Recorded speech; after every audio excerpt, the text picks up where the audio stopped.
Carl Jung once observed something deeply unsettling about empathic people, something most individuals are unwilling to accept. There is a widespread belief that empaths are soft, endlessly forgiving, that they tolerate far more than they should, and that because of this, almost everyone makes the same mistake with them. Jung saw the exact opposite. What he understood was that empathy does not equal weakness, and sensitivity does not mean a lack of boundaries. In fact, the more an empath feels, the more precise and irreversible their limits become. Jung noticed that there is an invisible line, and when someone crosses it, there is no explosion. There are no arguments, no shouting, no dramatic confrontations, no revenge. What happens instead is a vacuum, a sudden absence. The empath does not remove you from their phone or block you on social media. They remove you from their inner reality, from their emotional world, from their psychological field. And the most disturbing part is that almost no one realizes the exact moment when that line was crossed.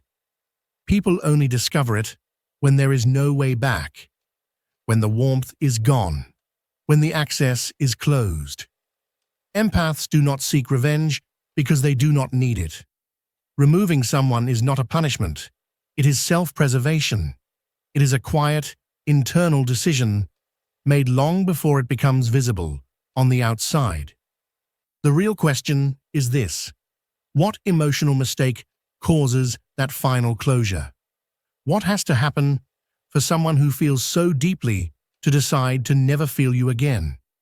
Jung never used the modern term super-empath, but he described this type of person with remarkable precision. These individuals are not just sensitive, they are silent observers. They watch how you act when you are not performing, how you speak when you are not trying to impress, how you behave when you think no one is paying attention. They notice patterns where others see coincidences. They sense the emotional tone of a room before a single word is spoken. Not because they are mystical or magical, but because they pay attention. And here lies the real danger. They do not confront you when they notice something off. They remain quiet. They wait. They give you space, time, and chances. Deep down, they want to be wrong about you. While this is happening, you believe nothing has changed. You think your excuses worked. You assume they did not notice. But you are mistaken.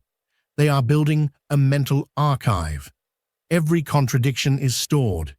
Every broken promise is recorded. Every subtle manipulation adds weight. Because the empath operates on a different frequency. Where others hear words, they hear intention. Where others overlook details, they register them. A smile that does not match the tone. Everything is fine, loaded with tension. A promise made easily and broken quietly. The empath sees it all. They do not judge you. They do not accuse you. They observe. They remember. And more than anything, they hope their intuition is wrong. This is not paranoia. It is pattern recognition, a survival skill sharpened by years of small disappointments rather than dramatic betrayals. Because people do not reveal themselves in grand moments. They reveal themselves in the tiny cracks of the mask. And what an empath sees through those cracks cannot be unseen, ever. Now comes the emotional error that triggers the final elimination. And no, it is not an insult, not an argument, not a single lie. It is something far deeper. It is a pattern.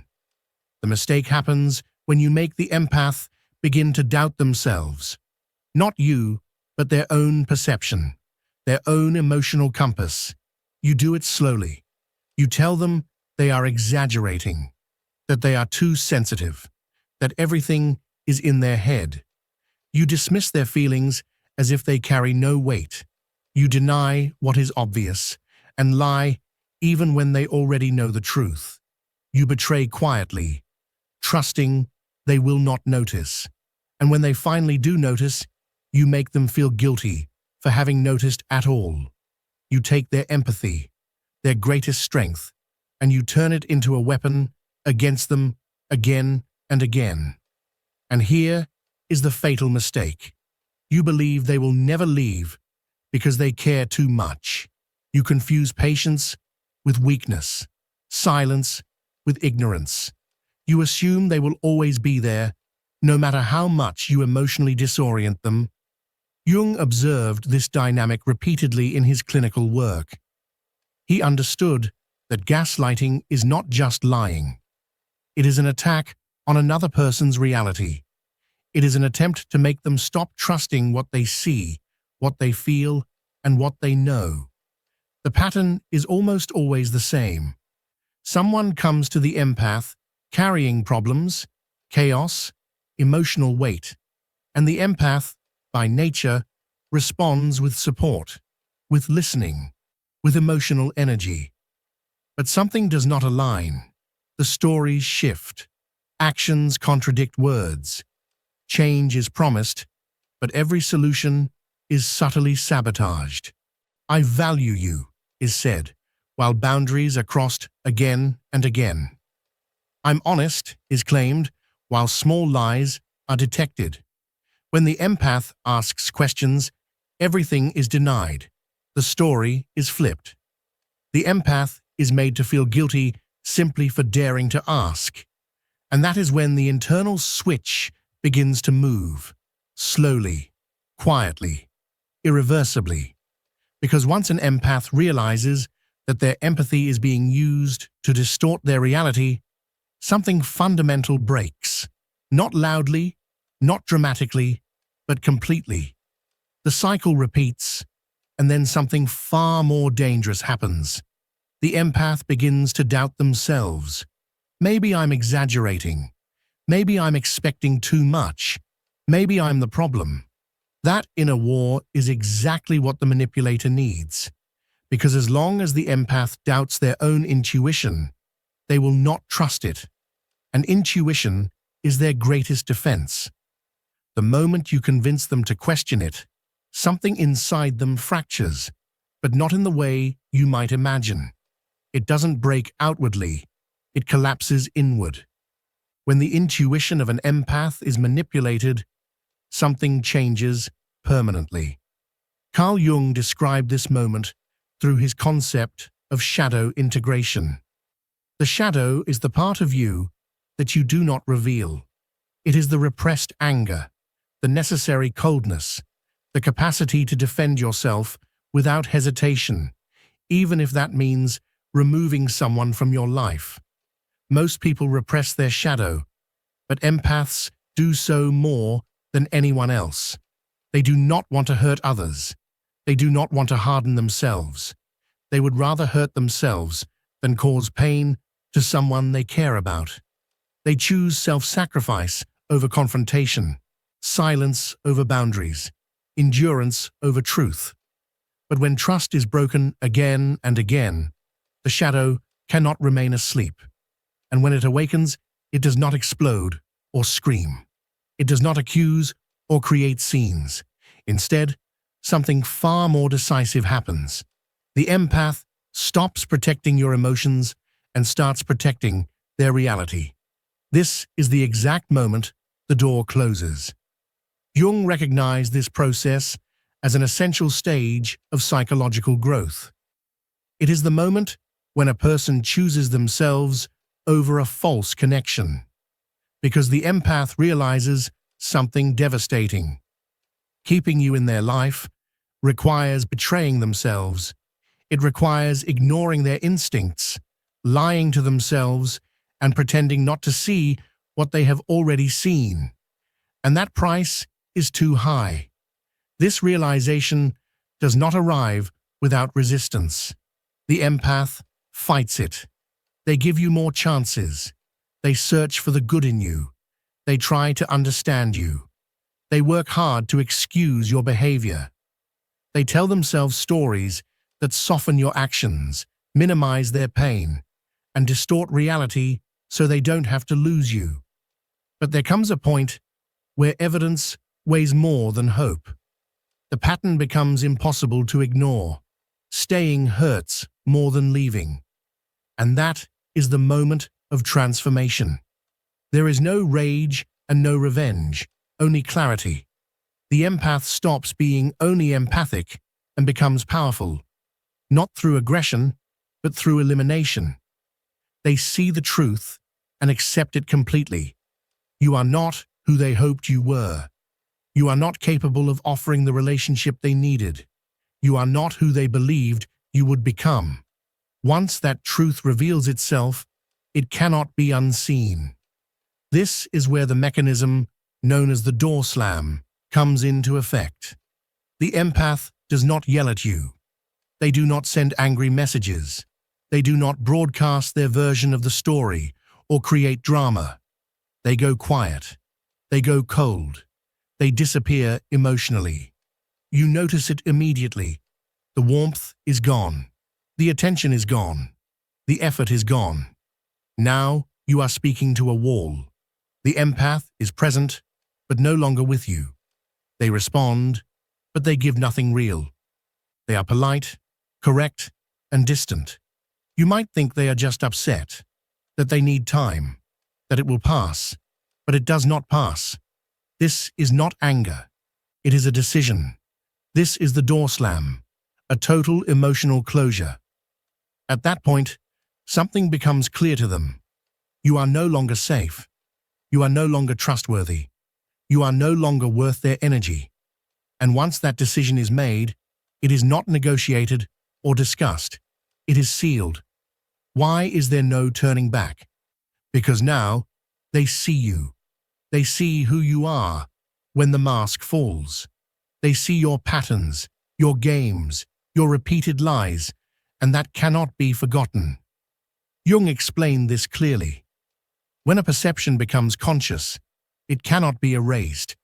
If you see someone lie to your face while holding your gaze, that image remains. If you feel someone manipulating you while pretending to care, that sensation does not disappear. Awareness changes everything. Once the empath integrates this truth, they do not harden into cruelty. They simply withdraw access. And that silence, that absence, is not punishment.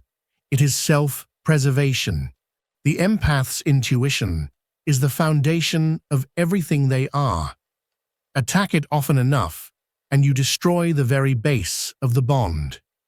Because trust is not only about honesty, it is about allowing yourself to be seen clearly and accurately. When you manipulate an empath, you are telling them that their perception is wrong, that their inner knowing cannot be trusted, that they should go blind to what they feel and sense. And they will not do that. An empath will always choose to lose you before losing themselves because their connection to their inner truth is not negotiable. That is the true price of betrayal. It is not revenge, it is survival. The empath eventually understands something final and irreversible. Staying connected to you means becoming disconnected from who they truly are. And that equation can never work. They tried to make it work. They bent themselves into shapes that were never meant to fit. They dimmed their light so it would not intimidate you. They silenced their instincts to keep the peace. They sacrificed their truth again and again just to preserve the connection, until one moment of clarity changed everything. They finally saw that the connection was never real. It was built on their effort and your deception. It survived on their hope and your manipulation. It was never balanced, never mutual, never safe, and they are no longer willing to pretend otherwise. Shadow integration does not happen all at once. It unfolds in stages. In the first stage, the empath feels that something is off. There is no concrete proof yet, only a persistent discomfort, a quiet inner alarm that refuses to turn off. Then comes the second stage, the internal confrontation. Questions begin to surface. Questions they do not want to ask, but can no longer avoid. Is this real? Am I imagining things? Why do I feel this way every time? In the third stage, the empath tests you, not to punish you, but to see if you are capable of something basic and essential. Honesty, respect, boundaries, they give you real opportunities to show up differently. And this is where most people fail. Instead of correcting the behavior, they defend it. They become defensive when questioned. They accuse the empath of exaggerating or being too sensitive. And that moment becomes the turning point, the final test, because that is when the empath understands something simple and brutal. You are not going to change, and you cannot be trusted. That is when the door begins to close. In the fourth stage, the shadow takes the lead. The kind part becomes neutral. The generous part withdraws. Forgiveness stops being a process and becomes a conclusion. This is not cruelty, it is clarity. The empath learns to use their sensitivity as a shield instead of a bridge. They learn that not everyone deserves access to their inner world, and that boundaries are not punishment, they are survival. Because now they understand something powerful. Protecting themselves is not hurting you. Saying no is not being cold. Walking away is not giving up. It is choosing reality over fantasy, health over habit, and choosing themselves over the illusion that one day you might change. And this is why it becomes unforgivable. Forgiveness requires hope. It requires believing that damage can be repaired, that behavior can change, that trust can be rebuilt. The empath has already done the calculations. They observed your pattern. They measured the risk. They counted the cost. And the numbers do not add up because you cannot rebuild trust with someone who distorts reality. Manipulation is the opposite of honesty. It is the deliberate twisting of facts to protect oneself. And someone who does that once will do it again. The empath knows this. It is not stubbornness, it is lucidity. Because when you show an empath that you can lie to their face and make them doubt their own mind, you have revealed your essence, and they believe exactly what you showed them. This is where most people make another fatal mistake. They assume empaths are weak because they feel deeply. They believe empaths will always return out of guilt. They think compassion can be used against them forever. They fail to understand something crucial. Guilt only works while the empath still sees you as human. When the door closes, that changes. You stop being a person and become a concept, a lesson, a boundary. You become living proof of what they will never tolerate again. This is the real shift in power. The empath is no longer the victim. They are now the authority. They have assessed your value and decided you have none. This is not hatred, because hatred requires energy. This is indifference. And indifference is the true opposite of love. It is the exact emptiness where you once existed in their world. And here is the part that almost always happens. The one who crossed the line tries to come back. They always do. They reappear after some time, apologize, claim they have changed. They say they finally understand and ask for another chance. The empath does not respond with emotion or responds with short, empty, polite, distant words. This is not cruelty, it is protection. That relationship has already been processed, already grieved, already closed. The other person becomes confused and says things like, "You used to care so much, what happened to you?" What happened is simple. The empath stopped lying to themselves. They stopped pretending you were someone you were not. They stopped waiting for you to become who they needed. They accepted reality exactly as it is. And the reality is this: you are no longer someone they can trust. Real power is not shown through words. It is shown through consequences. The one who crossed the line then tries everything: guilt, accusations, playing the victim. They say the empath is cold, cruel, resentful, unfair. They remind them of the good times. They promise a different future. They try to use empathy as a weapon one last time. Nothing works because there is no longer access. The door is not closed. It is off the map. The empath has integrated their shadow, and because of that, they are now immune to these tactics. They learned something final. Protecting their peace is more important than protecting your feelings. They learned that their instinct is sacred. They learned that those who manipulate others are not confused. They are dangerous. And they learned to value themselves more than any false connection. This is the ultimate consequence. Not anger, not revenge, not drama, indifference. You stop mattering. Your words lose weight.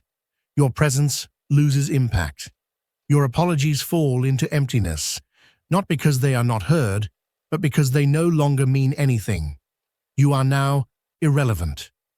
Jung believed that true growth requires the integration of opposites: light and shadow, empathy and detachment, compassion and limits. The empath who closes the door has completed a crucial stage of development. They learn to balance care with self-preservation. They learned that boundaries are not walls, but filters that protect what is sacred. They learned that not everyone deserves access to their energy, and that realization changes everything.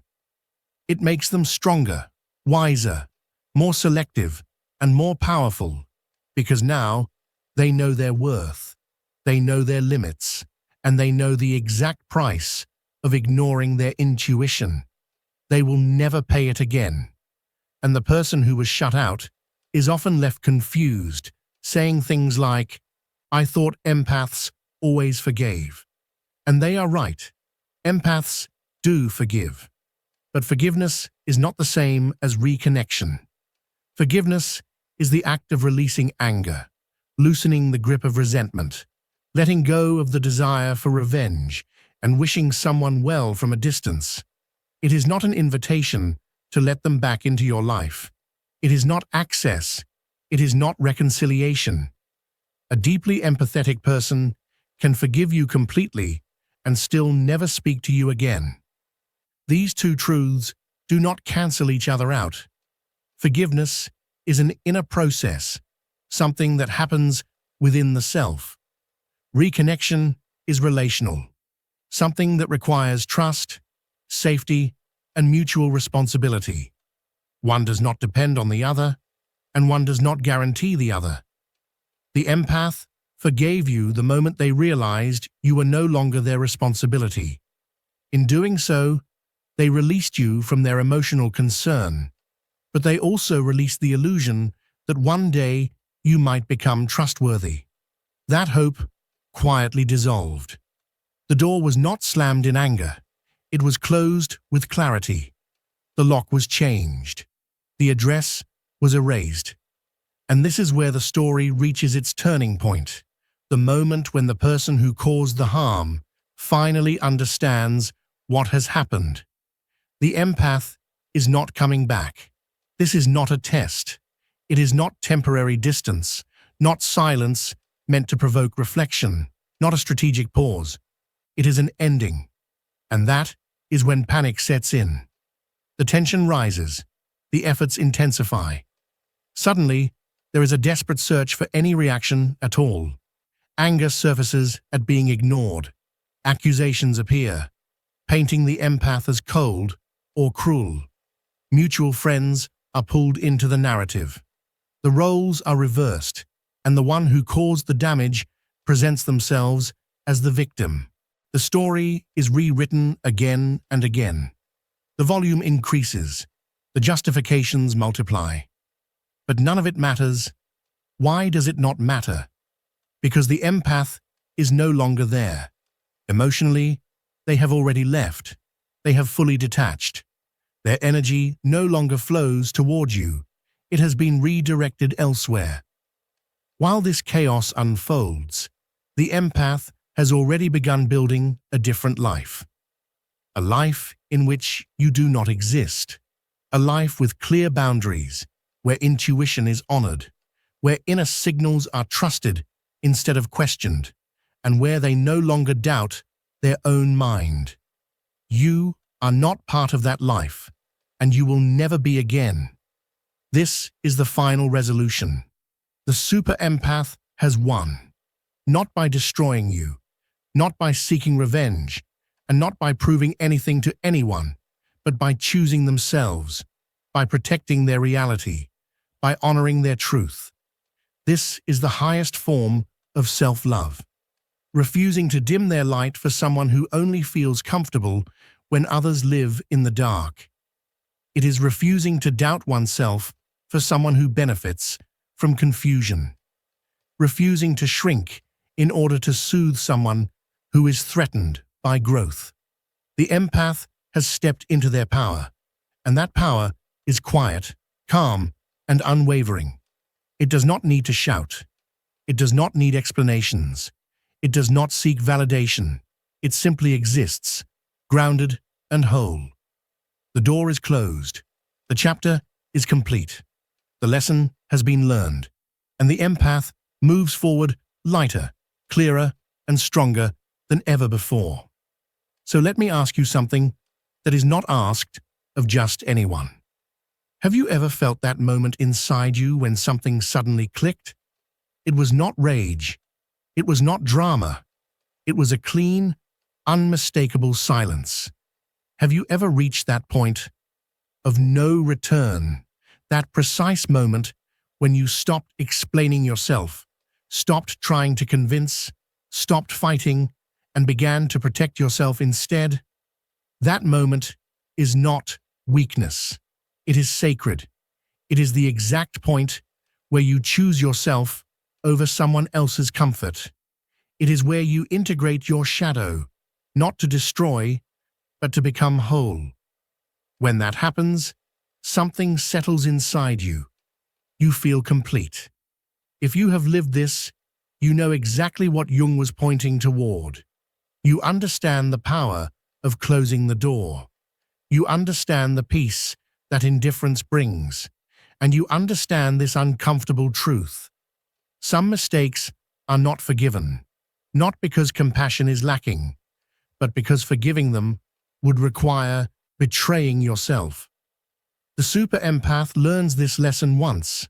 They grow, they evolve, and they do not go back. That is why you must value your boundaries as if they were sacred ground. Trust your instincts, even when others tell you that you are overreacting. Protect your peace above all else. And remember this: not everyone deserves access to your heart. Not everyone has earned your trust. And not everyone will understand when you leave. And that is okay. Your job is not to make them understand. It is not to convince them that you were right.